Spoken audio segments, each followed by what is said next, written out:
let's talk about what people can actually do in terms of, are there any like very specific techniques of like, okay, I see this shocking thing and it triggers me, or whatever word we want to use there.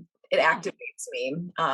What would you recommend them doing in the moment? So in the moment, okay, well, it depends. Are there people around? If there's people around, then I'm going to suggest shifting into peripheral vision. And this is really vital for kind of an instant takedown of your nervous system. You know, Mm, your eyes are the only part of your brain that you can actually manipulate, you know, like very directly. And so when we go into that kind of fight or flight, or that tendency towards or leaning towards a shutdown, think of that as someone going into that tunnel vision, that foveal vision, and that is what is associated with the stress response. mm. So in order to switch that, we ease out into peripheral. So let me just walk your listeners through it. So if you're listening, and not driving, I mean, I guess you could do it while driving, but I'm going to say don't. Danger. Practice it at home first, and then you can do it while driving. So take a moment and find a focal point in front of you. It could be anything. And as you find that focal point, you really kind of hone in on it, and you can hone in on the details. And that is a foveal vision, that is detail oriented.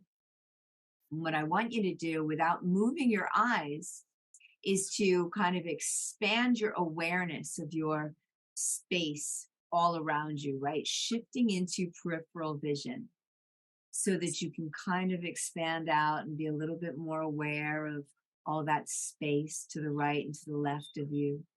Maybe you can be aware of the walls on either side of you, or the things that are off to the distance there. That's right.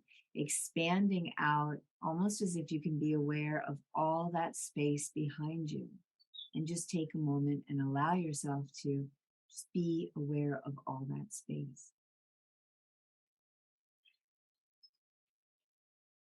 And then you allow it to come back in.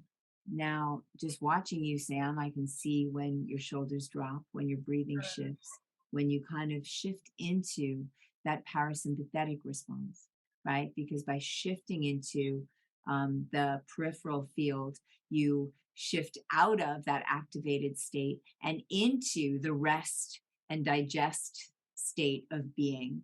But also, why I teach it to most of my clients is it tends to quiet the internal dialogue. So for me, shifting out and shutting up is just something I do, God, at least once or twice a day. Mm. It is my pause button.